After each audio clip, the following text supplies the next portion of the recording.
All right, beautiful humans. Welcome back to another episode of Naked Sunday. I am your host, Caleb Nelson, and I have my new friend, Kallum Nicholson, joining us from across the pond in the good old UK. Welcome to the show, my friend. Well, thank you very much for having me. It's a blessing. Love it. I find it to be a blessing to me to have you gracing us with your presence and your energy and your vibe. And to that effect, I like to start off every episode. As much as I said, I have no structure. I have like two very brief pieces of structure to this. I like to tell my guests why I appreciate them, namely because I think in this world, we need to start telling each other why we care about each other more. I think that might be a good step in the right direction, that whole, world peace idea, whatever that is. And to that effect, I've used to that effect 3 times already in this podcast. We're early in. Here we go. But I've met you, twice? And you have this, it just emanates from you, this desire to help others. You're just the first things you were really asking me, what can I help you with? We left our first call, what can I help you with? And that, it's not fake. It's not like I'm trying to get something out of you. I genuinely just want to know and understand you and helps move you in a direction that can allow you to grow and improve or whatever that is. And I always find people that lead with that type of generosity and kindness and openness always just have this big, beautiful heart. And I like your energy on top of that. You just bring a smile to my face. It's awesome. So I'm just so grateful again to have you here today. And thank you for just being you. And I can't wait to have this conversation right now. Oh, I love that. If you carry on, my head's not going to fit in this Zoom box. It's I really appreciate it. It's one of the biggest things. And I've got to admit, I learned that question from someone. They said, if someone doesn't know, think of a way. If you really can't, then that's fine. But, if you can always leave something, it's a bit of an open question as well. People can always come back to you. That time you said, how can you help me? Well, actually, I could really do your help right now. And I like that because it also leaves people thinking about it. So no, it's a very, very good question. And I'm glad that you like it. I just think that's how I think something that other people also don't consider is that so many people think nice guys finish last. I don't agree with that at all. That kindness and generosity, it's whether or not you're winning, quote unquote, in that moment, what you're really doing is setting the stage for a caring, mutually beneficial relationship. People want to come back to that. People want to stay connected to that. People feel better when they know, wow, this person's not out here to just break me over the coals. And in that space, for anybody, especially since I have a lot of people that own businesses who listen to this, it's thinking long-term. Am I building a business? Am I building a relationship? Really, that's what we should really be talking about. Am I building a relationship, or is this just transactional? And I think that depth and that kindness and the patience that also comes with that are really valuable human traits that I think most of us need to work on, just because it's difficult. So again, I think your approach to just being also is probably what makes you a great business owner, because you're you. So no, you're completely right. I do it every time. So I'm old fashioned. I take notes when doing things. I find it weird when people don't take notes when they're meeting people. And I literally write 4 letters, HCIH, how can I help, after every person's name. HCIH, after every person's name. And that's how can I help. And it is just one of them simple things. But like you're saying, it really does show a different aspect of it. And I did have one person go, oh, that's a very businessy question. I said, okay, I'm asking you it not even about your business. How can I help you? There was what in your personal life, how can I help you? Are you looking for something? Are you trying to get a hold of someone? Don't have to make it about business. How can I help you? And there's a follow-on from that. My mum taught me this, which is when someone wants to speak to you, and I have 3 questions which follow, which is, okay, would you like my advice? Would you like my opinion? Or do you just want me to listen? And once in business as well, it just became, and I learned that from my mum. It's just such a good thing to do. And my best friend, we used to bang heads together all the time. We always used to disagree on things. And now he does it with me. And when we're talking about things, he's like, right, what do you want right now? Do you want my advice? Do you want my opinion? Or do you want me to listen? And it really does just completely, once again, change the dynamic completely. Because if that person goes, actually, I just want you to listen, they know they've got your full undivided attention, and that you just sat there listening to them. And sometimes, a lot of time, including in business, It's what people need. And it kind of follows on from that. How can I help? We're less than 5 minutes into this, and that's some heavy stuff right there. I think about it a lot. Like, you ever read the book Men Are From Mars, Women Are From Venus? No, I haven't. I'll give you the punchline. I'm kind of taking it from here. It's like a lot of times, like the husband or the guy is trying to, we're hardwired, men are often hardwired to be problem solvers, not realizing that sometimes their wife just wants to vent, and that's solving the problem. Just sit there and shut your mouth and listen. So like I think it's ironic that it can be so simple. And in my own relationship, I like your 3 questions. That's a good framework. Advice, Opinion, or just listen. Because with my wife, sometimes when she's winding up for that kind of stuff, I'll be like, so you need to like clarify for me, because otherwise I'm going to go right into like, I'm going to solve the problem for you right now. Clarify. Are you just venting right now? And that was a game changer for us. So I might actually lean into that 3-layered question that way, because I think that it hits on so many things. And of course, ironically, it comes from your mom, right? It's like life lessons, business lessons, all great things. The big key with that, just on like a note with it, is knowing the difference though between a piece of advice and an opinion. You've got to know the difference between them 2 things. Because if someone's asked for advice and you accidentally give an opinion, they're going to take that potentially as the truth and as gospel. You know, they're going to take that as it is. You've really got to know the difference between advice and an opinion. And if you don't feel like you can give your advice on it in particular, everyone can give an opinion. Everyone can. But if you don't feel like you can give actual advice on it, you've got to actually say, I actually can't advise on this. You know, I don't know what I can tell you from this. Because then once again, you're not going to potentially give someone a piece of information, which then could really be damaging without even knowing, because it wasn't the right piece of advice to give. And you've really got to understand that bit of it as well. That's actually a really prudent assessment right there, because I think a lot of people struggle with saying, hey, I don't know. Yeah. And if you do just give this unfounded advice without having the confidence behind it or the expertise behind it, you could really be destroying a relationship. Whereas, and this comes back to the relationship piece that we just talked about prior. Yeah. If instead you're looking for a long-term healthier relationship, you'll bite the bullet. And I think a lot of people just, maybe it's a shame feeling or whatever, saying, I don't know, and insecurity. If you can allow yourself that moment of insecurity or vulnerability, you actually build more trust. It's like saying like, hey, you know what? I'm not going to offer you anything today if you're in a sales conversation. I'm not going to offer you anything because I don't have the right solution for you. But you know who does? I think this guy over here would be a better solution. That builds trust. And then when you do make an offer later on to that, maybe that same person or somebody else they send your way, it comes with credibility. It's not just trying to strip you of your money or get something out of you or whatever. You know, I'm using money in business as an idea right now, but it could go in so many different ways. That's I really appreciate that you brought that out, like deciphering between advice, opinion, and just listening. But those 2 things there are knowing how to distinguish that and also making sure we communicate that in a way that's appropriate. Yeah, that's really, really powerful. I could see that. Just how many relationships could like be fixed just from that piece alone? Like, not even romantic, you know, friendships, you know, just everything could from that. And it is such a powerful tool, knowing that, like it really is. And it's like one of the things I do as well. I'm kind of known as like the ideas guy in business networking and so on. Like, if you're a bit stuck for an idea or you're not sure, go talk to Kallum, like he'll be able to do it for you.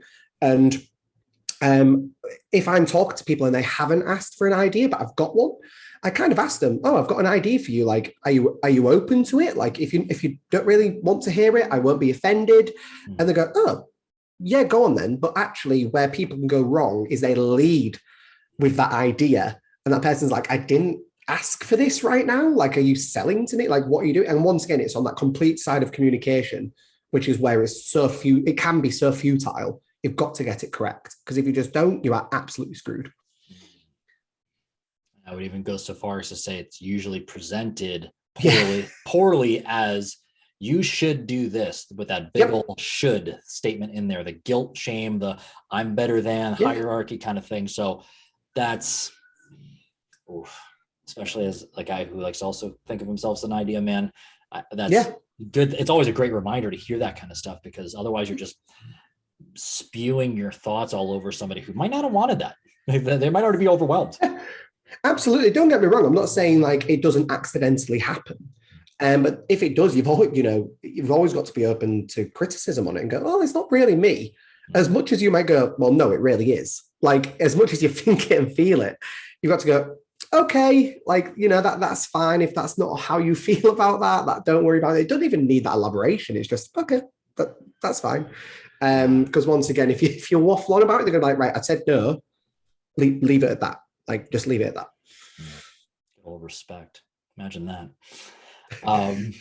You're already just dropping like great knowledge. I think high value for a lot of people already listening, but let's also get some context. So my first question, I guess, is, Kallum, who are you? I was going to say, I'm glad you asked that, because I was a bit like, no one, they've just got this guy screaming at them on the headphones, and they don't even know who he is. Like, it's like, who the hell is this guy thinking he's like Gandhi? Like, who is he? Like, who is he? So hello, I'm Kallum, spelt with a K. I'm from East Yorkshire in England. I'm currently, as of recording this, I'm 26. I've been self-employed for 5 years, and I'm a growth strategist. So I help people literally grow their businesses. I do say I'm the unconventional growth strategist that puts a foot up your backside and wears you like slippers, because that also sums me up as a person, with my humor, with everything else, and once again being unconventional. Like I said, being self-employed 5 years, I've done growth strategy slash business coaching about 3 years, with a title. But yeah, that's me. It's what I do. How did we get here? Take me on the journey to like life, and start wherever you want, man. Yeah, take me on a journey. Okay. On the ideas aspect, so from the age of 13, one of the big differences between, like, obviously the UK and the US is age brackets. Like, the age brackets in the UK are completely different to America. So like 13, I'm in our form of secondary school, which is like your middle school, I believe. Yeah. But going close to high school there. Yeah. But yeah, you're right there. Roughly. But it's, so I, every Saturday, was volunteering at a local independent dog rescue, in their charity shop, and volunteering, helping them out. But this is the only shop they had. So it was the office, it was the shop, it was everything. And when I was there, I volunteered there for 10 years. So until about 3 years ago. Not as much once I turned about 17, because I had a paid job then, so I couldn't go in as much. But I used to help them at the charity events, fundraising. But what I learned there was contracts, running a business, sponsorship. I became the ideas guy of the shop. I became, let's try this, let's look at that. Little things, getting them on eBay, getting them, everything else. And once again, if you look at what I do now, all of that was growth. I've always specialized in it, always. It was growing them, getting more money and getting the sponsorships in. What's next? We haven't got a website. We need to look at a website. We haven't got an eBay, but we're getting high value items in that we don't want to sell in the store. So we need to get an eBay account to sell them. And it was all them extra things and strategic planning. And I didn't know any of this had a title. It was just coming to me. I just thought of doing it. Fast forward to the age of 2021. I'm still in full-time employment, in particular working in hospitality, so bars, restaurants. I was even managing nightclubs at one point. And I just wanted to do something. So my original business with a business partner was going to be a modern tea room. It was going to be called the Brew Box. Love the name. Because obviously, I don't know if you know, but a brew is the nickname for a cup of tea. Like, do you want a brew? So it was very fitting. And then from there, I will skim over some of it without the thingy details, but it just didn't work out. I took a £15,000 loan out, which I believe is about $25,000, something like that, roughly. Once again, thereabouts. At the age of 21, I took this loan. And in the UK, I don't know what it's like over there once again, but that's a lot of money. That's a real lot of money. And I had a business partner, and one night I woke up and half of that money, so £7,500, had vanished. Yeah, and he got and gambled it. To this day, that person is still my best friend. Wow. Because there's only two ways I could have reacted with it. I could have let it eaten me up for the rest of my life and resented him, or I could have realized my friend, had made a massive mistake. But, it was a mistake. And it was gambling. He had a problem. There was a bit more to it than, I can always make more money. I can't make another friend like him. So it was looking at that aspect of it. So at the age of 21, I was 15 grand in debt, 7.5 grand out of pocket. I'd already spent about another further £2,000 on things that I thought I needed to spend it on, didn't need to spend it. So now I'm sat with, £5,500 left. I was like, crap, I can't start a big business on this. So fast forward, I started an eco-friendly business. And once again, for all these stages, I'm helping people. People are coming to me. How are you doing this? Where are you finding the help? How are you able to do this? What does this mean? What's that? What's capital? I was like, I don't know what capital is. Like, it was just one of them things. I didn't know how to name. To me, capital was just money. And it was, please don't. Honestly, some of it is ridiculous. And so fast forward, I start my first business. And when I say fast forward, I mean like a month, 2 months, like as much as that. And I start a business selling eco-friendly products, because where I live in the UK, we're a coastal town. We're known as a fishing town. So caring for the oceans is really big for us. It's really big around here. But no one was really doing anything for it. No one was really promoting being eco-friendly. And I launched and it blew up. Like, it absolutely, when I say it was successful, I don't mean in the term of revenue. It, financially, it made money. I'm not rich. No way near it. But the doors that it opened, the success it gained, the media coverage, everything. I think there's a video of me on YouTube that someone recorded. I think it's got something like 4 million views. It blew up. And until about 6 months ago, as of recording this, I talked to an old connection of mine from Hull. And she went, you do know for about 3 years, you became the face of young entrepreneurs for East Yorkshire. I said, did I? She went, think about it. Any keynote, any dinner, any event, any university event, anything like that, they booked you. I was like, yeah, they did actually. Wow.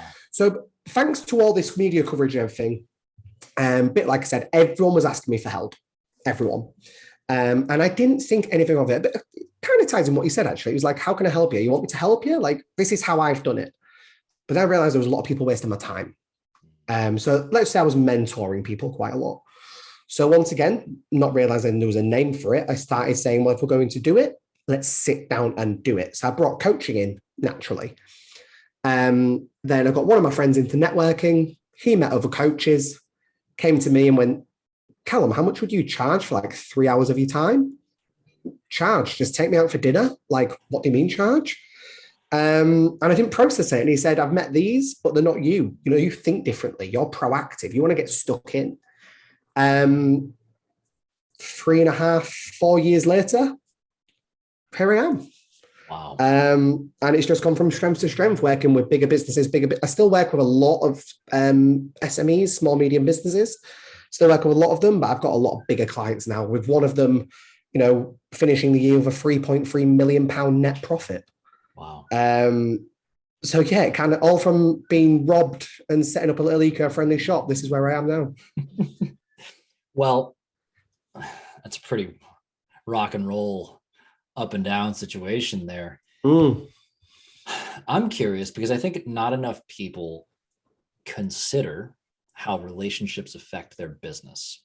They don't. Okay. They think business affects the relationships. Always you'll hear like, oh, this guy is working too much and like everybody at home is like, but maybe the other way around. And again, the situation with he's still your friend. Yeah. And how you handle that. I'm really curious about that first, especially since this was going to be your business partner. Yeah. Take me through like what did I'm going to call it the healing process look like with there, because so many people just want to just like dismiss it, cut people out, F you, this, that, and the other thing. But you have, clearly there's something different because you had a different perspective on how you were going to go about it. Like, I'd love to hear this. Well, this guy is like my ride or die. You know, people say about this person's my soulmate. You know, I don't personally, to an extent on the form relationships, I sometimes don't believe soulmates are romantic partners. They can be friendships, you know, and this person is my ride or die. And even through business after this, you know, there was mental health breaks from my point. I had one, this was a year, 2 years after the theft, everything. So even still, he helped me through that. Anyway, when I woke up one night, I don't know why, I just had this feeling. I was like, I'll just check the bank and make sure everything's okay. The most money I have ever had in my life. And my partner at the time was asleep next to me, and he woke up to me basically crying. And he was like, what? I was like, well, the money's gone. But I can, like, half the money's gone, but I can see the ticket of who's taking it. And I said, you know, business partner's got it. So at first there was anger. That's it. I suppose anger and confusion.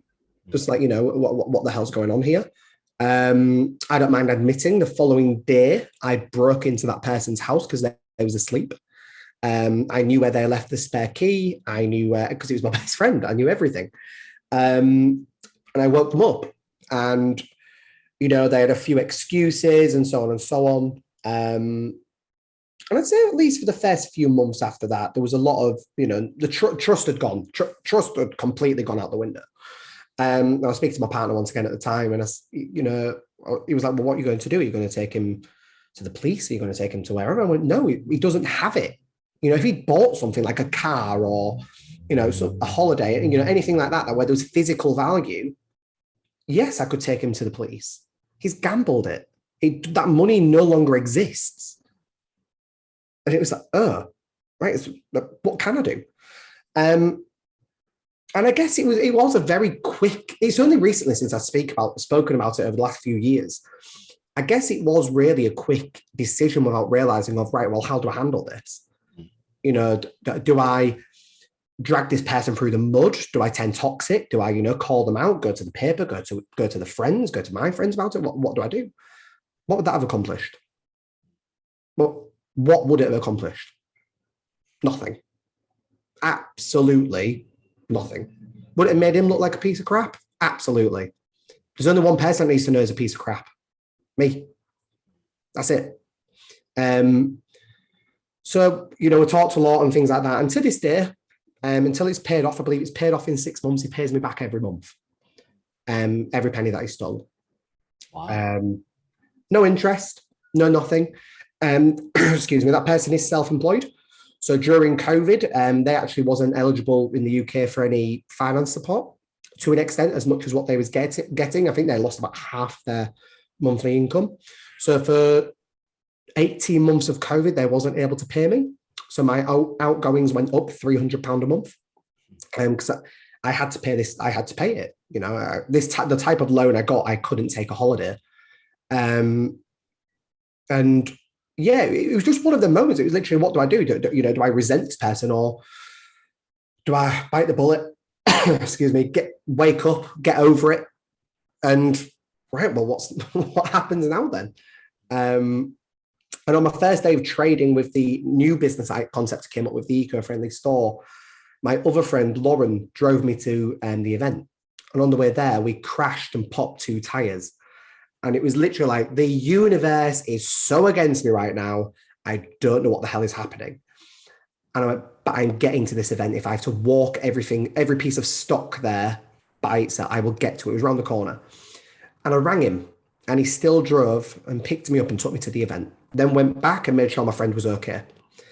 So I knew it was the right decision from that moment, really, that, yeah, I've made, you know, he knows his mistakes. He's here to help.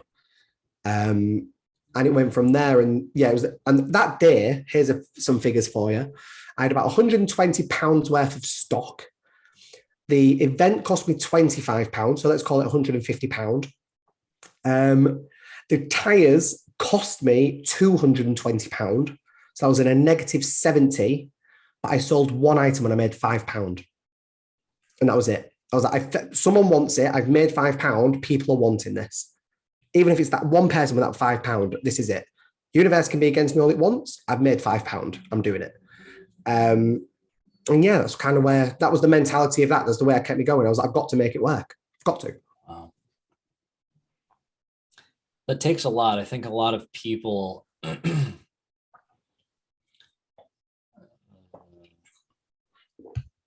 struggle with the concept of forgiveness.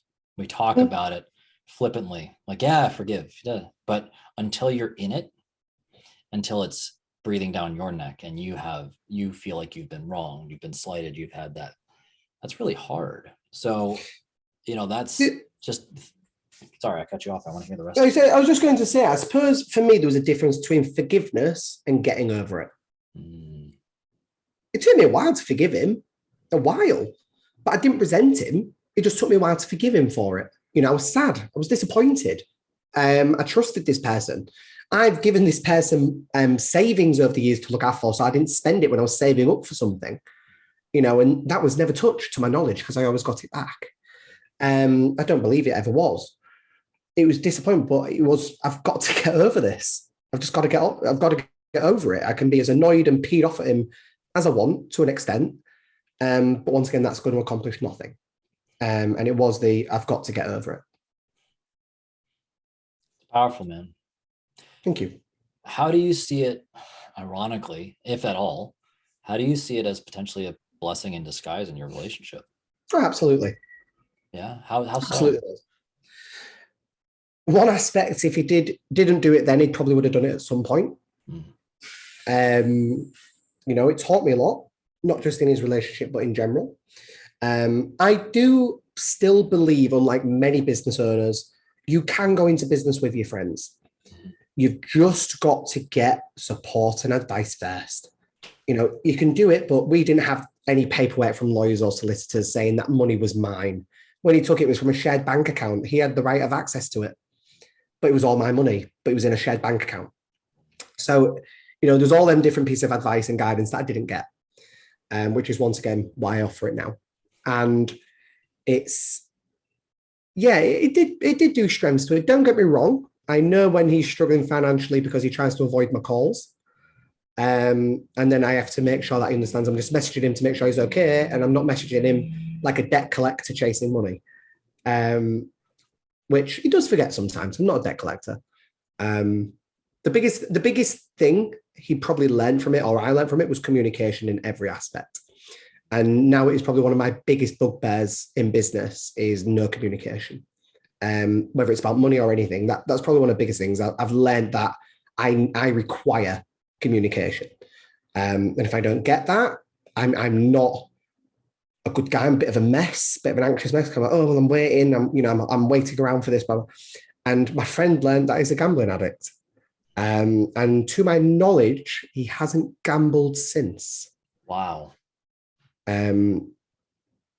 At the time, I was pretty much the only good thing in his life. Not anymore. And that's quite a big, quite an arrogant way to say things, but it wasn't. I was the only thing going well in his life. And when his mum passed away a few years later, I was the first person he rang. Wow. I would have gotten a taxi, and because I don't drive, I would have gotten a taxi, and he was 2 hours away, and I would have gone in a taxi if I needed to. So it completely brought us closer in other aspects as well. As they can always make more money. Can always make more money. Yeah. That's pretty powerful, especially when I think of like, not only like the flip side, I can always make more money, but also on his side, you addressed a gambling thing when it was 75K, or 7.5K. Yeah. It could have been 750K. It could have been a lot more with somebody that wasn't you. Yep. Who was not going to be as gracious with, hey, we're going to find a solution. We're going to get over this and we're going to get through this together. And we're somehow going to rebuild the trust or the friendship or the whatever the thing is, which I think that's really profound. Like I think not a lot of people see the potential lesson in the moment when you're hot and angry. And I'm saying this, having made plenty of mess in my life, and I've had my own business fallouts, and I thankfully have been able to repatch up many friendships, and that friendship in particular that I'm alluding to So I commend you on that, man. Like that takes a lot of,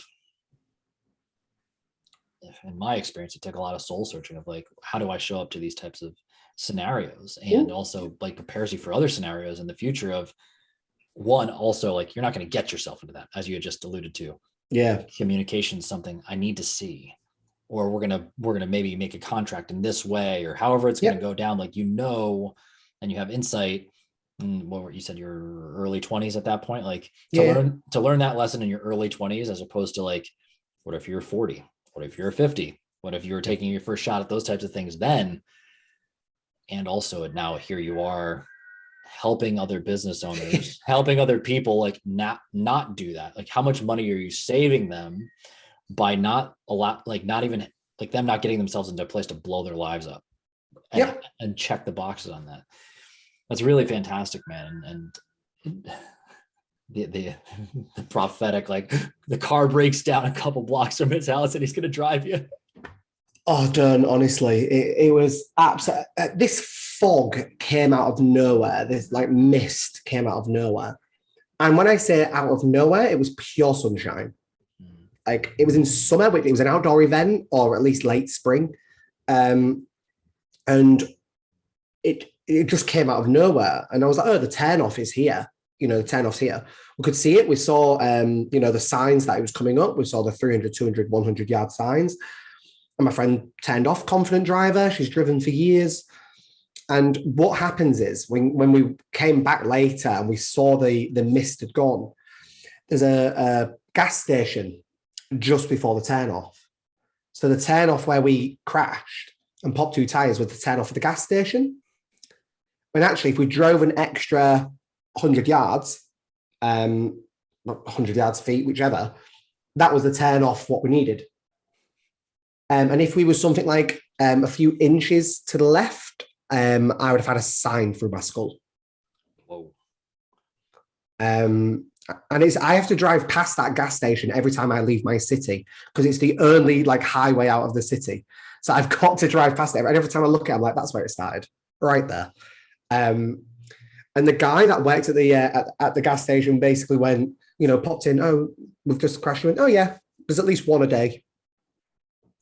But when my friend came and picked me up, so he turned off in the mist, picked us up, we drove out the mist. The mist only existed for the width of the gas station. What? It only existed for the width on the highway of the gas station. So driving up to it, it wasn't there. As soon as you passed the gas station, vanished. It was just there for the gas station. You were destined to blow a tire there, man. Absolutely. Two. We blew two tires. Two tires. Sorry. Apologies. Yeah, two tires. And these tires were meant to actually have like anti-puncture gel in them. Oh no, we'd gone over them at that much like velocity and an angle. When the tire popped, it pushed the gel out the wheel. So there was no gel in there for the wheels. Wow. So you had to get into the car with him and make sure you got to the event. Absolutely. But we got there and it worked. That's so cool that you have such a unique turning point for that piece. Now where you stand, like, what are some of the biggest struggles you see with people in general, like running a business? Ooh, it's a good question, that. That's why I asked it to you. I feel like you have a good answer. Thinking there's a math equation or something to all the problems. It's client plus marketing equals profit. It's they think everything can be an equation, and it's not. It's people. I'm on every single social media channel. That's great. I bet not one of them is working because you cannot focus on all five at once. I'm predominantly speaking about people that can outsource this, but it's no. I'm like pick one, pick two. Pick three at a max. Focus on them. Oh, I'm starting to get retention. I'm starting to get leads. I'm starting to, everyone thinks there's a math equation to their issues. And, and I'm not, you could use that in any instance. If you talk to anyone at the moment in business, oh, I'm not feeling great. But actually, I'm not feeling great because I'm tired and worn out. But if I put tired and worn out plus the gym, that'll make me feel better. Actually, That'll make you feel worse because you're going to be more tired and worn out, which equals bad business. They just think there's an equation to solve everything. And there just isn't, completely is not at all. Well, what I'm also hearing there is like super myopic. As you just said, like tired, worn out, go to gym. Sometimes you'll feel more energized, but are you more spent? And also what's it affecting you in other areas of your life? So many people are looking for that, dare I say, the magic pill. If I just do this one thing, and sometimes you do need to simplify. So what I liked about what you said there is, how do you say it? It's like you're trying to be on every single social media platform. Yeah. But if you haven't even developed proficiency or consistency in one of them, didn't know your target audience, didn't know the language of that social media platform, how they like to show up, what's the best response, like well, what's going to make you think you're going to do better with 2 or 3, or like your confidence across all of those is going to go down. And when you get less results, it's going to increase the decline of your lack of confidence. So absolutely. I say to everyone, these 3 things. If you're in a service-based business, you could maybe use this in a product-based business. But it's these 3 things you just need to get sorted. You don't need to master them. Be an 8 out of 10 at being good at them. And it's time management, project management, and automation. Because if you automate everything, it helps your time management. If you sort your time management out, it sorts your project management. Sort them 3 things. And, people go, but I'm spending hours I'll use social media once again as a reference. I'm spending at least 2 hours a day on TikTok. That's great. Is it the best use of your time? Does it time with your projects that you're doing? And actually, could you spend an hour a week recording all your content, automating it and scheduling it on TikTok? So then you don't have to focus on it for 3-4 hours a week. Oh, well, I guess I could do that. It's 3 things. That's all you need to do. Now, if I remember correctly from our our first conversation, you brought up something which then inspired me finally putting a title on my own stuff, which we can elaborate on another time. The nexus of freedom. Oh, yes, I did. So you knew that was coming up today. I know how much you liked that, so I had a feeling that would be coming up. I literally, behind the screen and all my other like files and my 94 tabs across my thing, I have my thing with nexus in it. Or it's not a cult, nexus of blank, which I'll release soon enough in a post. So thank you for that inspiration. I appreciate it. Okay.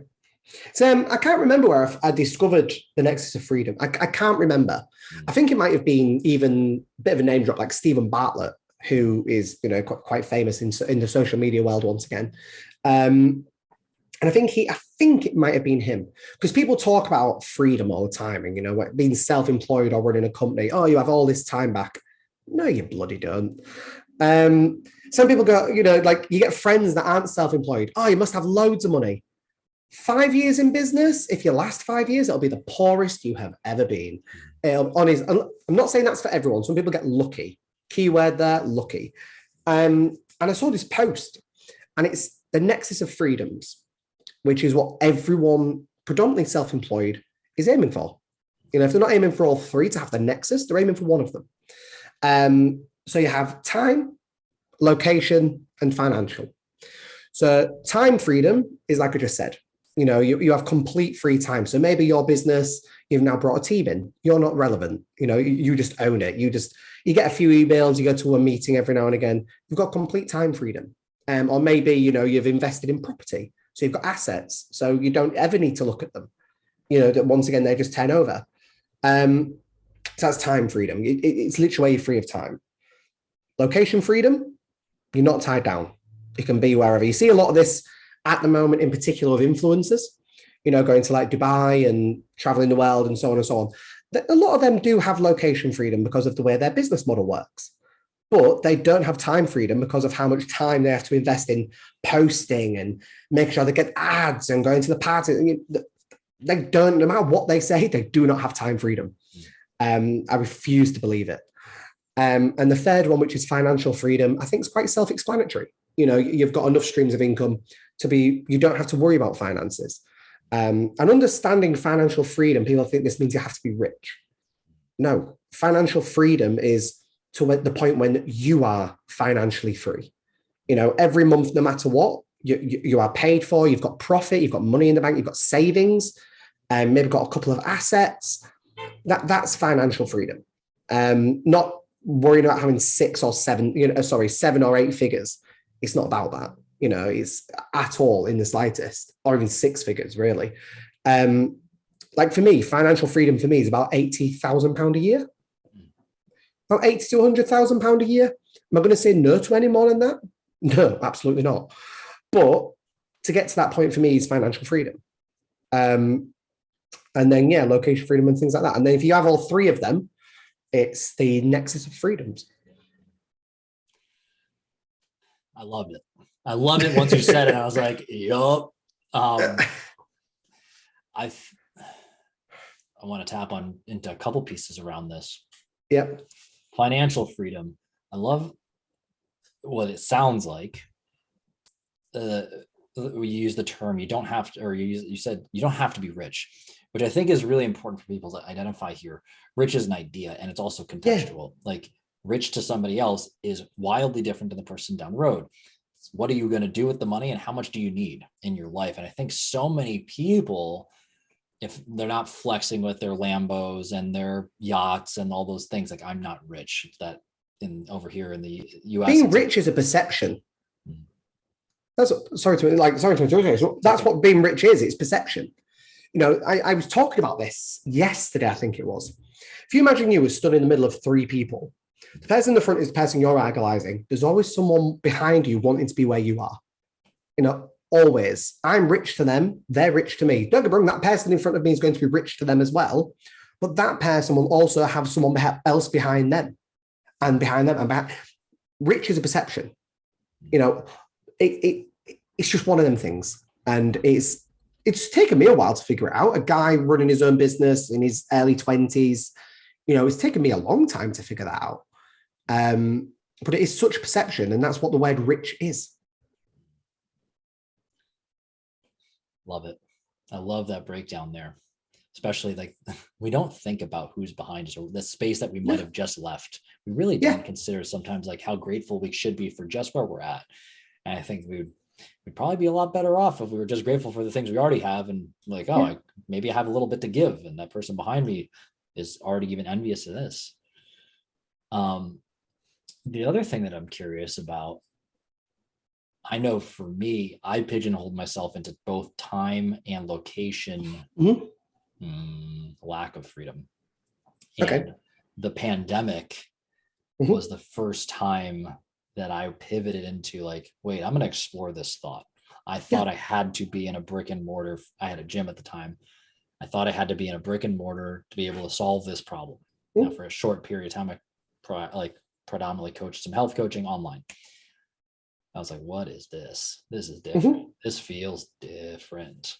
I guess it's an abstract question, but what do you typically see when somebody first starts pointing towards what's the thing they want first? Is it time freedom? Is it location freedom? Is it financial freedom? Which is financial completely. Yeah. Financial. It's the one that they go for. For me, it's the last one. I appreciate you saying that, because it was the last one for me too. Because what I find is that when I have the time freedom, I was going to choose something that allowed me to get that, which tended to be location freedom as well. I needed the ability to be flexible. And in that space of feeling better with the time to do the things I need to balance myself, more money came my direction. Yeah. It's that same thing you said before. It's like, you got to zoom out a little bit and see like, where is this really going? If you're just chasing the math equation, it's the math equation again. It's not as simple as, time plus location equals this. This time, when people first look at this, or even, cryptocurrency, Forex trading, anything to do financially, it's not really a plus, it's finding X. It's more algebra. What's the square root of financial freedom? You tell me, right? What is the square root of financial freedom? All comes back down to, but it comes back down to that math equation. Everyone thinks it's a math equation. Whether they see it like that, they treat it like it's one. And it isn't. No one knows. So what's the square root of being rich? I don't bloody know. Like, you tell me. What's the math equation of time freedom? I can help you with that. I might not know the black and white answer that can give you an equation for it, if we want to keep using that reference. Location freedom, I'd probably give you a thing for that. Financial, no, because if you haven't got the other two, you haven't got financial freedom, because you've still got to be paying for something if you haven't got location freedom. You obviously, your time is money because you haven't sorted out your time freedom. So no, you haven't got the other two if you go for finance first, because it won't work. If you go for the other two first, I always say start with time. Start with time freedom, because then if you've got time freedom, you've got the chance to look at location freedom. You know, that then you've got the time to look at that. Then when you've got your location freedom, right, now you know you can float around a little bit. You're not tied to, like saying, brick and mortar. I don't know what it's like in the US or any other place in the world, but in the UK now, I personally believe, as a 26-year-old man, buying a property when you are self-employed to an extent is futile. Is absolutely futile. I'm about to go traveling Europe for 2 months. You know, I'm literally going to go travel Europe for 2 months at the end of the following month of recording this in April. And because I can, I've realized I give this up on the 26th of April, my current apartment. I've got location freedom once I give this up. I've already got time freedom. I'm not tied into anything. I don't have any children. I'm self-employed. I've got 2 freedoms. I've only got 1 left. And it's just looking at them little things once again. And yeah, the finance freedom is the complete last one on that spectrum. Complete. I'm curious, what do you think, and what have you seen is the biggest resistance to shifting that perspective, to saying, I'm going to put my attention and put my energy into creating something else other than just the financial freedom first? Because they want to rush it. They want to rush it. Look at all these people selling, you know, courses online. How to earn 6 figures in 4 weeks. How to do that.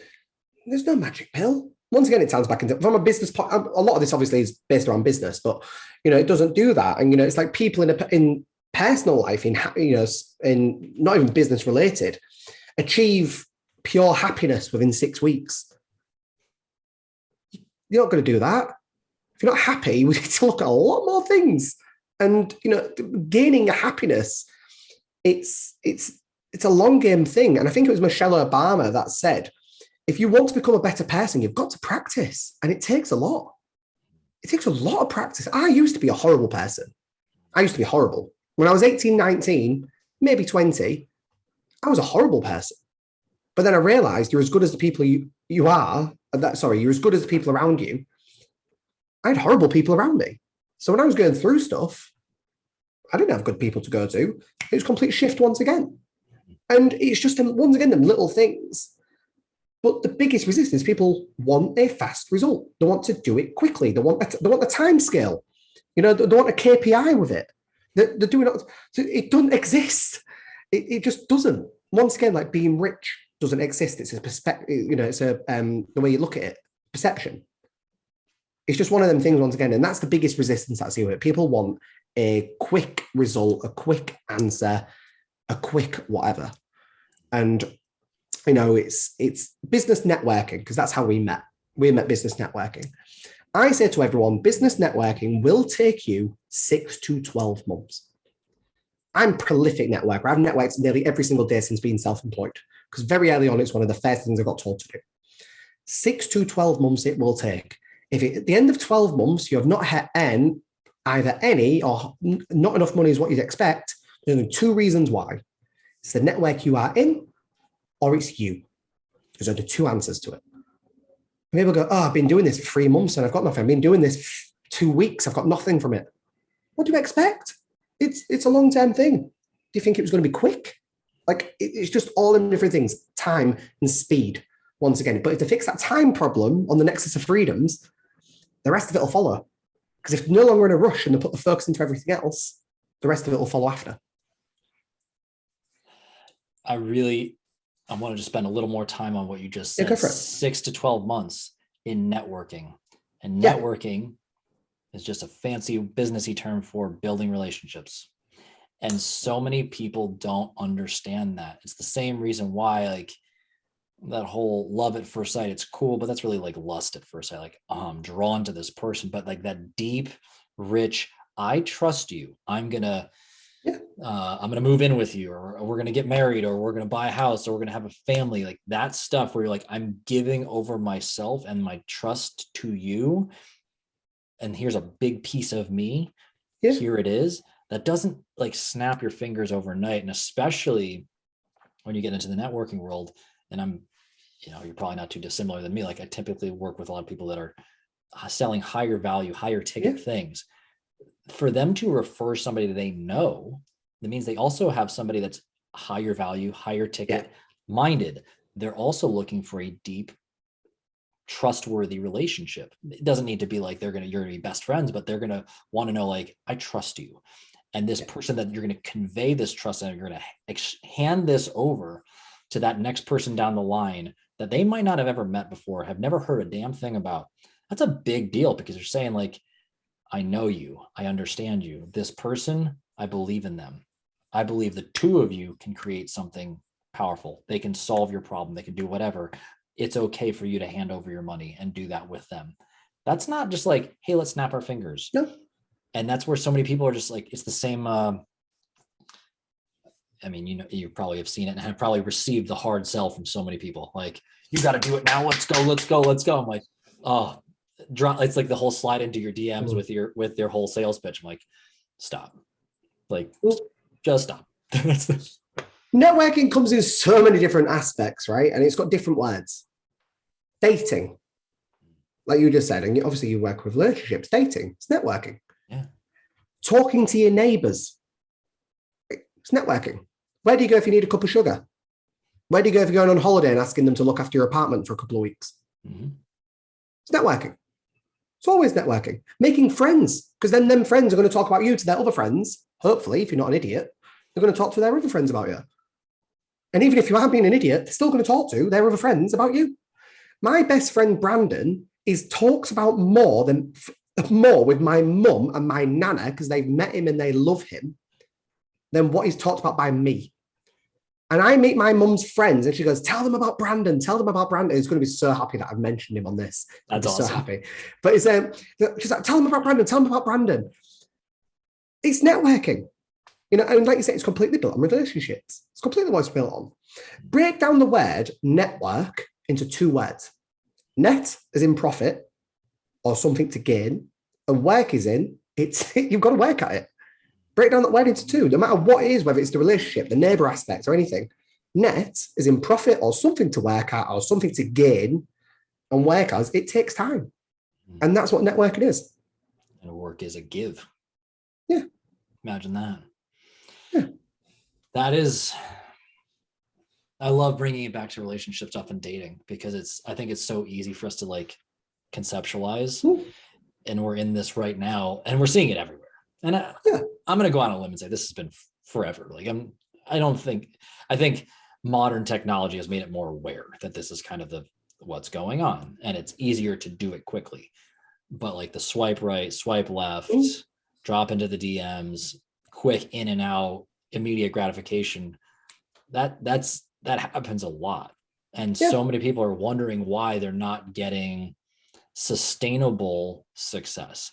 Yes, like you can get laid by swiping right. So you can do that. Like it's possible, and you can do it at home. And yes, you can make sales from doing that. But are they going to stay around? When you say you want something more, is that trust being built? And I think people are forgetting about that. They're not thinking about the long-term consequences of not having done the work to earn the trust, to earn the bigger sale of, let's move in together. Let's do a big project together. Let's do whatever it is. So you're completely right. So I'm going to go on an aspect which you won't be shocked from me, because it's probably going to be quite comical. Is if you look at you just said about like getting laid, right? Look at that as business with good connections and making good friends.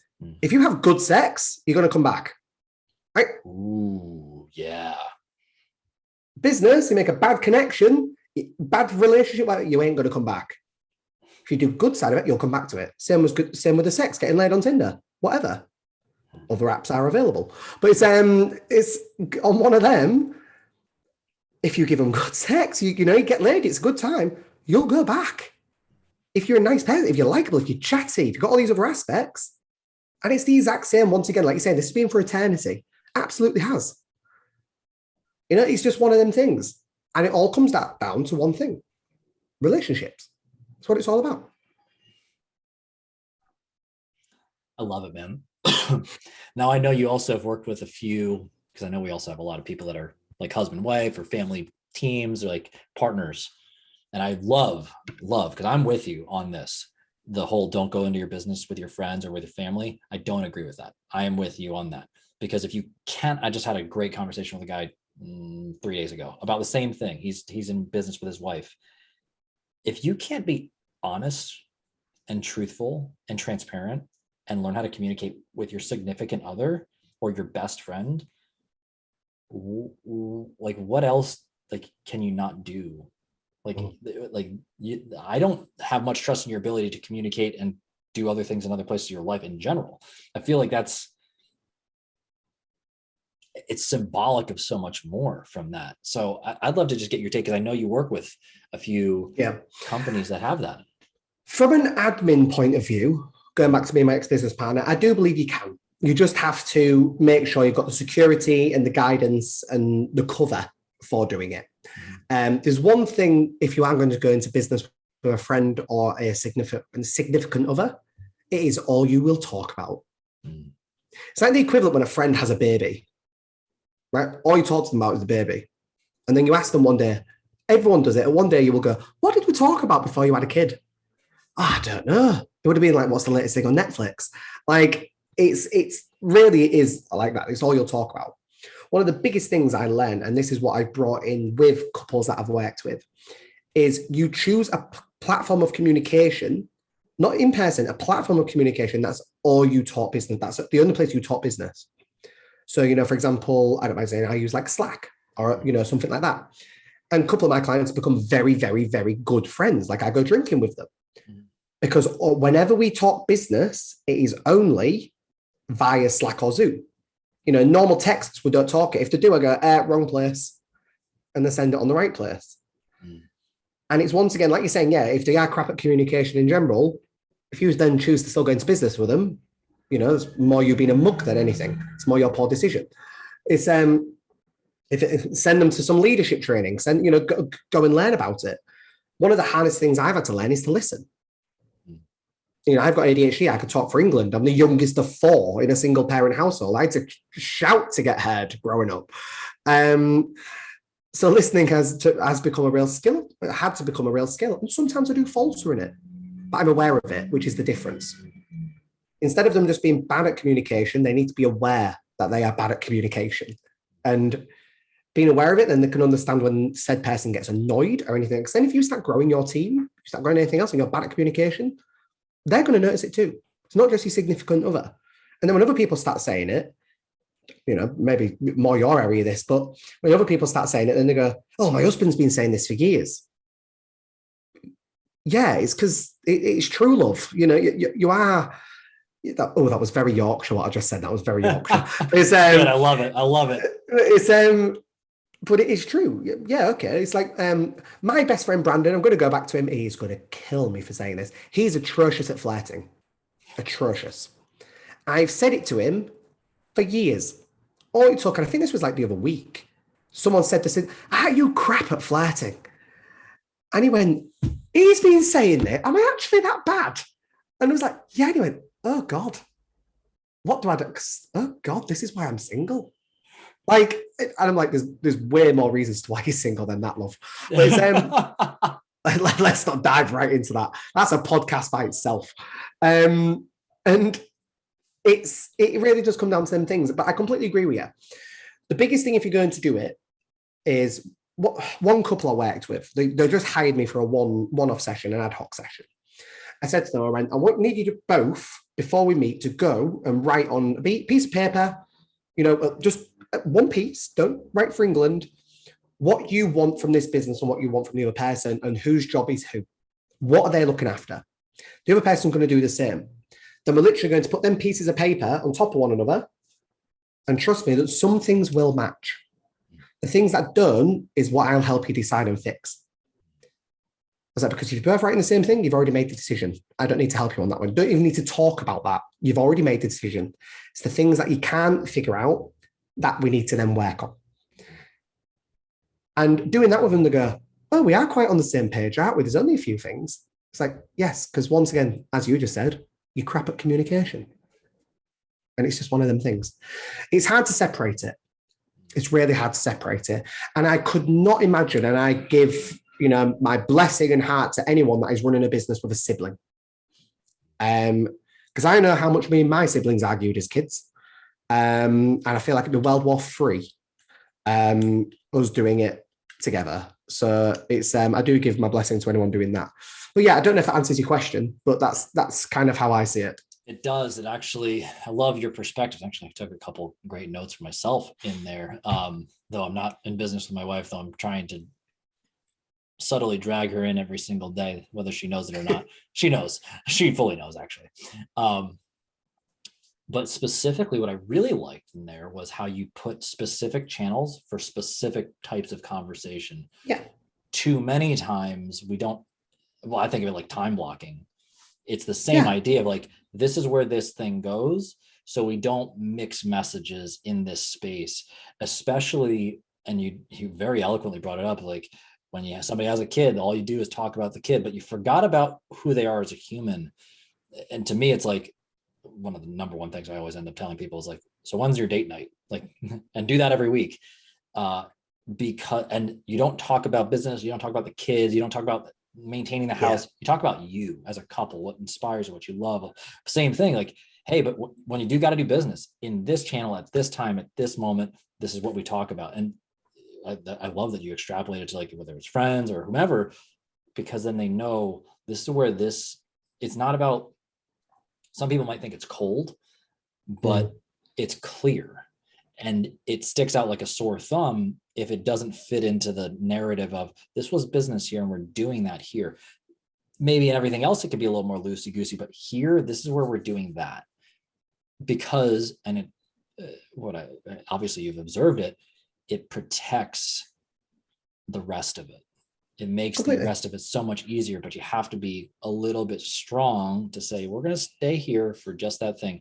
We're not going to blend that communication. We're going to have a time, we're going to have a place. And it's also saying, just like with your 3 questions before, if you want me to just listen, this is what I'm doing it for. It says, you have my attention and I know what I'm getting out of this thing, but it's at this time. And you also need to come with your own organized thoughts. In fact, I was just coaching a friend on it. He's going through a divorce right now. I was like, you have your weekly call because they got kids. It's like, do this at this time. And that's the only thing that gets talked about then. And if it strays from the checklist that you had, say, awesome. Like, I want to make sure that I can give that the attention it deserves. Write your thoughts down on this, and then we'll talk about it at the next conversation, because that way you have an agenda, you have a focus, and you're not going to bleed into other things where both parties get their energy drained and nobody wins. So I really love your perspective on how to get, like, again, that one communication channel thing. I think that was genius, because I see so many people try to do business through 94 different avenues of like. I could have 4 conversations with someone at once on different apps.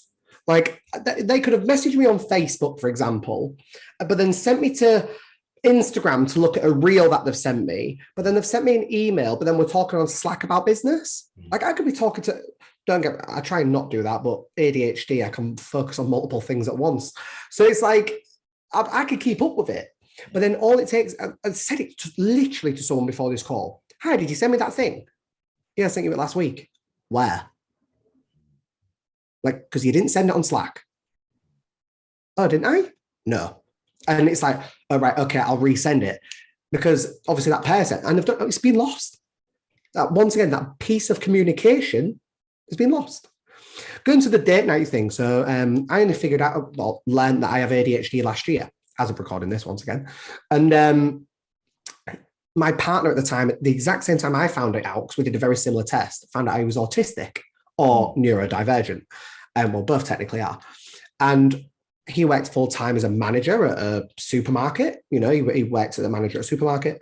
During COVID, I worked there for a short time as well as temporary staff and running my business as well. And I realized when I was coming home, was just talking about work a lot of the time.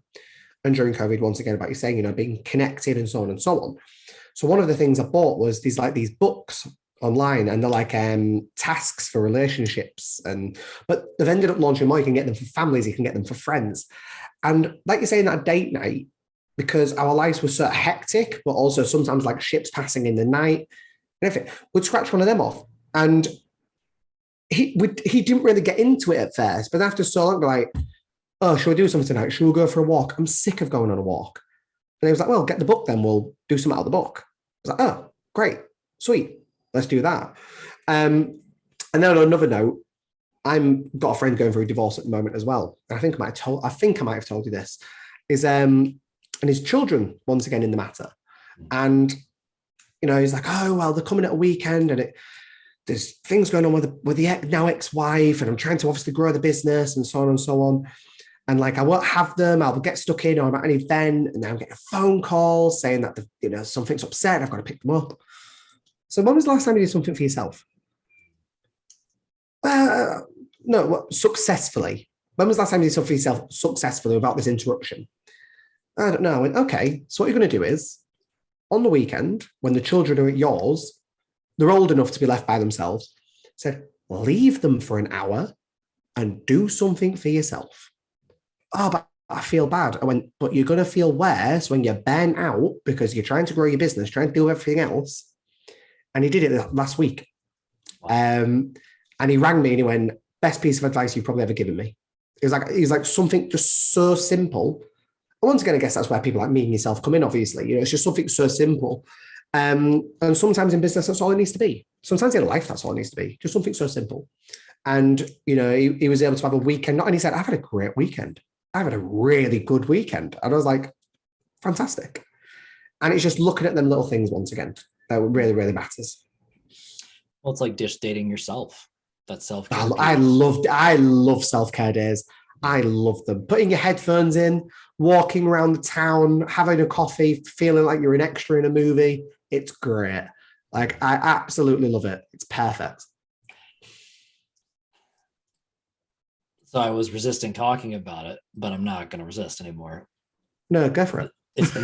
So it's my nexus, the nexus of happiness. I have it all written up right now. And self-care. Name drop. He's dropped it. Got it for you. I made a video about it like a week or two ago, and I'm actually doing a write-up. I got a whole drawing and everything. It's the thing. I'm like, oh, it's the pursuit of happiness. Like, you were talking about it earlier. I'm like, oh my God, this is a thing. Like, this is not just like crazy thoughts in my head. But the self-care piece, like, and you said it, most people don't understand if they don't take care of themselves, they're going to get burnt out. As much as like you might be inspired by your work, as much as you might love your kids, love your wife, love your husband, whomever it is, if you don't have you grounded, like, it's part of the, if we want to call that equation. And I don't like, I agree with you in terms of the equation. Like, people think it's going to be this cookie cutter answer of an equation. Yeah. It's what's your equation, that how you're going to solve it. Maybe somebody needs 10 minutes every morning of self-care quiet time. That's their thing. Yeah. Somebody might need an hour. Like me, I need like 2-3 hours in the morning just to be alone with my thoughts. And then I need to exercise and do other things. X amount of time of meaningful work, X amount of time with quality connection. What that looks like, how that like portrays itself is so contextual to everybody. So what you're talking about, that really powerful gift I believe you gave to your friend, was, I'd be curious to hear if you found the same thing, like people just giving themselves permission to take care of that one thing, because what you knew when you suggested it to him was, you're going to be better with your kids, which is going to be great. You're going to feel good about being connected to your kids. And then also because now you feel better about yourself in general, both within yourself, but also because you're a better dad or whatever it was. Guess what? You have better energy when you went to your work, and you're going to be more energized when you have a better day at work. And this becomes this upward cycle that not enough people, if you don't zoom out and you don't think long-term enough, as we talked about before, people aren't patient. They want it yesterday. They want it now. I want instant gratification. If you're not patient enough to think big picture of like, here's a hard decision I'm gonna do right now that, yes, they might feel a little uncomfortable about it. If I don't take that time and feel guilty and deal with that and take care of myself, I'm not going to be good here when more things are on the line. That's hard. So it is. A good spin on a self-care day, whether you are a big foodie or not, is have what I call a good food day. That doesn't mean healthy. Have a good food day. And that's where you get all your indulgences. It doesn't have to, I'm not saying like going and getting like a McDonald's or anything. Like I did this on Saturday, is when I last did it. And I started my day with a great breakfast. Then after that, I was walking through like my town centre. And then I went and got like a gelato, which I didn't have to pay for because I knew the manager of the restaurant, which I didn't realize until I walked in. I got that. Then walking down the street, I was like, well, I'm on this Italian theme. I walked past this like pizzeria where you can buy like a slice of pizza. I got one of them, but then actually there was only 2 slices left. So he gave me 2 for the price of 1. And like this day just kept going of this good food. And no matter what I call a beige eater, if you only eat like food that is the color gray, it's whatever aspect of any of that food is, I like the fact you like that. I think it's fucking genius. Yes, a beige like, eater. Oh my god! I bet like all they eat is like fries, and that's about it. It's fries and pizza, or like a fries and it's pretty beige food. In the UK, the epitome of a grey beige meal is what's called like potato smiley faces, turkey dinosaurs, and beans. Like, because that's what you eat when you're a kid. So it's like a beige meal.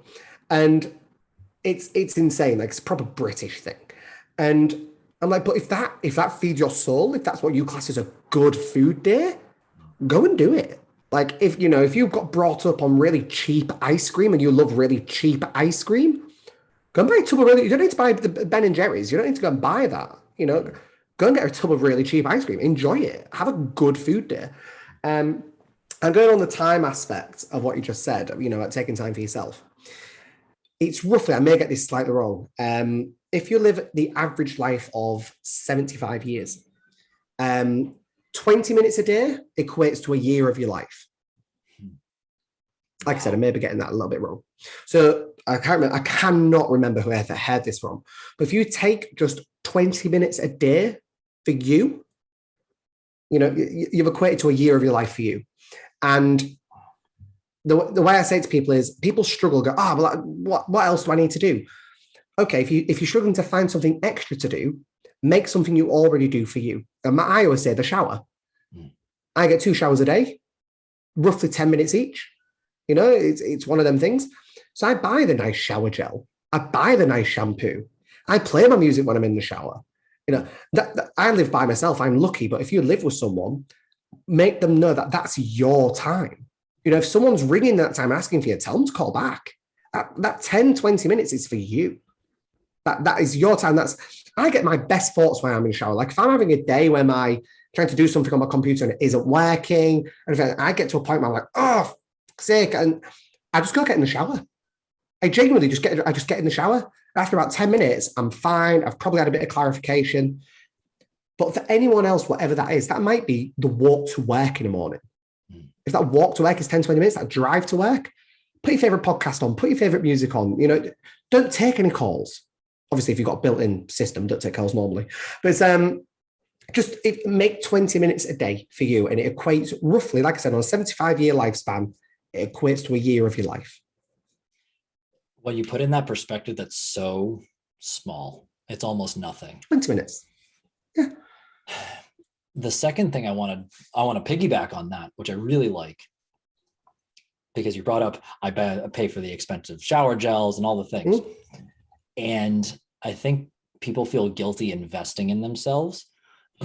But the way I equate it to is, especially for the self-employed, I think this will land really heavy here, is that, so we had a gym, right? We knew that we were going to use this piece, and this piece of equipment all the time. They were the weights and the barbells and whatever. We bought top of line. Yeah. Why? Because they were going to get used all the time. All the time. If you realize as the business owner, as the self-employed person, that you are the number one asset to the thing, consider that investing in yourself, whether it's your self-care or in whatever the thing is, your capacity to grow as a human being, whether it's investing in coaching or resources, whatever, delegating, same idea. Invest heavily in the number one resource. Like, you don't go to Google. If you go to, let's call it Google, they're probably not worrying about getting the highest end paper. Yeah. But they're going to spend an astronomical amount on getting the highest end servers so that their systems don't shut down. Same idea. And if we can recalibrate that, I think we start making a lot better decisions around, which I really love that you just brought out. Like, oh yeah, like just something as simple as, I'm going to buy the nice shower gel because that's part of enhancing this one very specific, but that means also in another space, you're not going to necessarily need the high end, whatever that is, because you don't care. Like, it's not, that's for you. I don't even know what an example of that would be, but like, maybe you don't, maybe like you showed up to rock climbing one day and you're like, I don't care about rock climbing. I'm not going to go buy the top of the line thing because I'm supposed to. I'll use what I need to do for this one experience if I'm going to decide to do it. But I'm going to keep buying my expensive shower gel. Again, we're using like ticky-tacky things, but in the grand scheme, in the aggregate, that actually adds up to quite a bit. Your ability to feel better when you show up to do the things with the people that you need to be there for.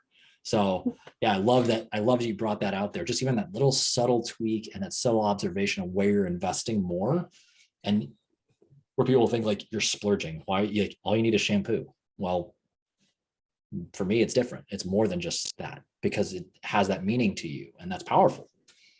Completely. And it's like a really weird thing with me. I like getting showered in the dark. So I kind of put the torch on my phone, because once again, it's just like, it's my time. It's like the equivalent of getting like a bath or showered with candles. Like, but once again, it's too much light. I do a torch. My friend was over the other day and he noticed my light was off and he was like, "Are you okay?" I was like, "Yeah, I'm fine. I'm just getting showered in the dark." It was like, "That's so weird." I went, "Do it, because you're not distracted by anything else. Kind of just in the moment, think." Because like I said, I think a lot when I'm in the shower. And it does help. And he texted me a couple of days later saying he did it just out of curiosity. Loved it. Absolutely loved it. So I'd recommend that to anyone. But I don't know if you've ever heard this phrase, but it's, if you buy cheap, you buy twice. Yeah, I've heard it similarly.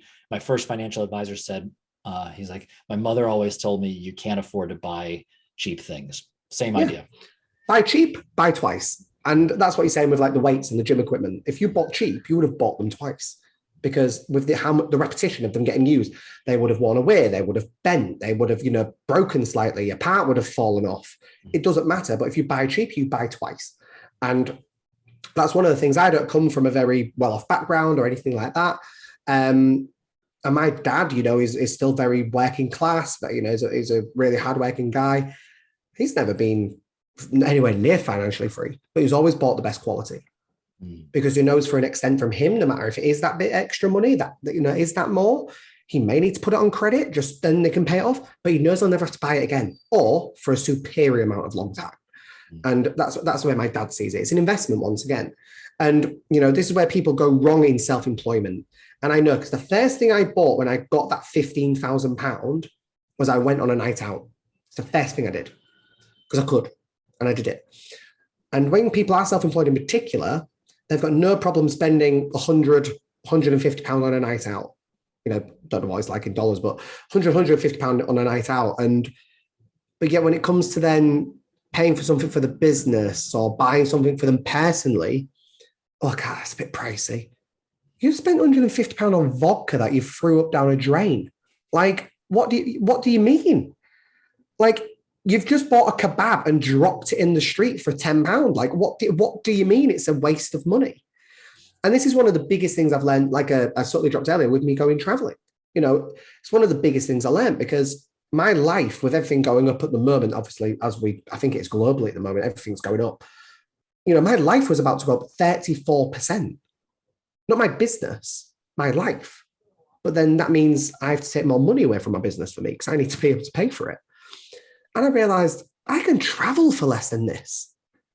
And I've never thought that, because I used to be that guy that I'd happily spend £100 on a night out and then query about buying the nice trainers that are £45, £60 when I need a new pair. Oh, it's a bit expensive. Don't want to last me longer than a night out.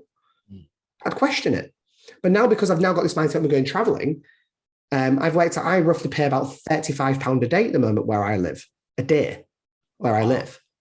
Wow. And I thought that was pretty reasonable. I'm looking at, like, for example, I know it's a hostel, but traveling, like staying in Rome for a week is 130 euros. Wow. Like that for a week. That's crazy. Yeah. And there's no further bills. I have to pay like a tax, but I completely look at, and that is the exact same way I'm meaning looking at like these nights out and look at the way you spend that money on that shower gel, on these things. It's that extra bit where, and by shower gel, you might be buying I'll say it for in American sense, you might be buying a 60 cents, bottle of shower gel or deodorant. You might just only move up to the dollar one. It doesn't matter. You might only move to dollar. If that's one you really want, like I know there's a brand of shampoo I absolutely love. I love it. I love the smell of it. I love the way it makes my hair feel. It's expensive. It's like £5, £6, £8 a bottle.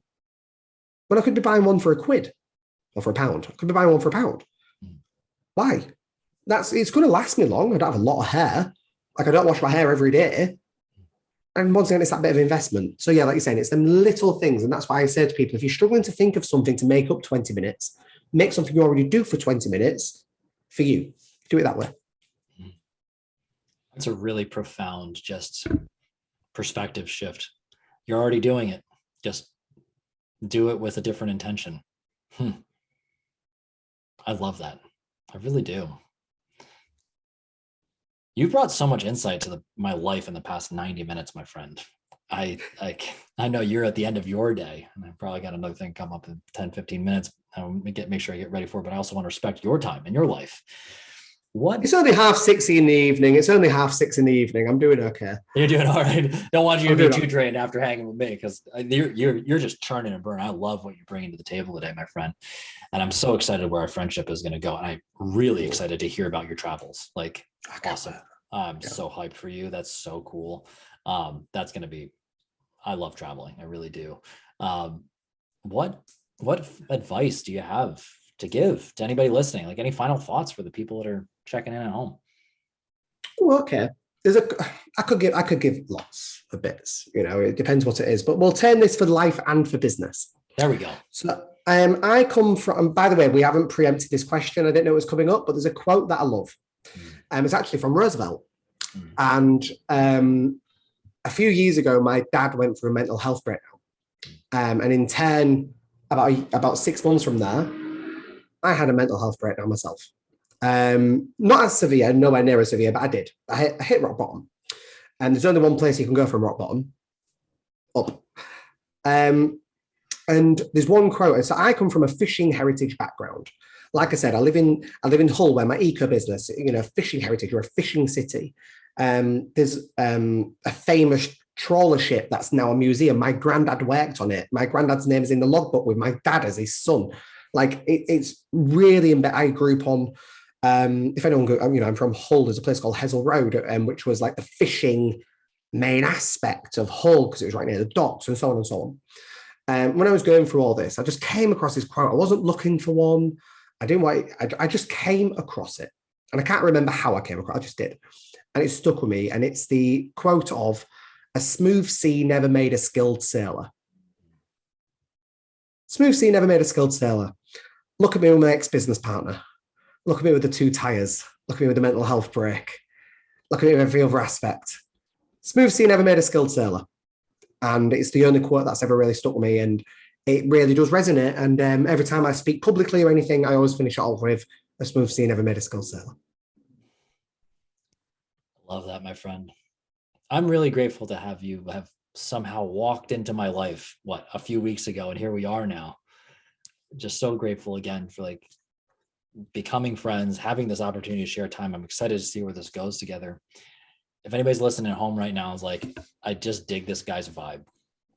I like his accent. I like his energy. I love his positivity. I love just everything about where he's coming from. And I like to travel too, damn it. What would be the best way for somebody to get in contact with you? Ooh. I'll tell you what, if people want to see my energy or what I'm like as a person, you can find my YouTube channel. It's literally Kallum with a K, because that's how you spell my name, Kallum with a K. You can find me all my life. I'm that guy that goes in the gift shop and there's nothing with my name on it. It's really frustrating. Like, it's so frustrating. It's ridiculous. It's a big bugbear of mine.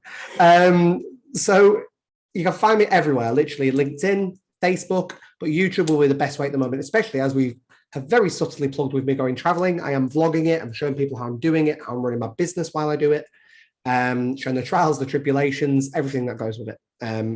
So YouTube would be the best one. But if you're business, you want to connect with me, I'm on LinkedIn. But yeah, you can find me pretty much anywhere. And if you can, ask Caleb. I'm sure I'll connect me with you. That's the absolute truth. And I would be happy to do so. Again, thank you for being a guest today. Thank you for sharing your insights, your experiences, for just being yourself, because I think that's all we can really ask for nowadays, like just people being real. And I do not take that for granted. So thank you for that, my friend. You're very welcome. Thank you for having me. Guys, I will put all that contact information in the show notes if you decide not to reach out to me and you want to just go straight to the source. I'll have that there. But again, I hope you all found, and I know you did, I know I found a ton of great value in today's conversation. But go check out all his stuff, stalk him, go work with him, go just grow as a human being with this amazing, unconventional growth strategist. And I know that you'll be better for it. But thank you all for listening today. And until next time, I remind you to love everybody.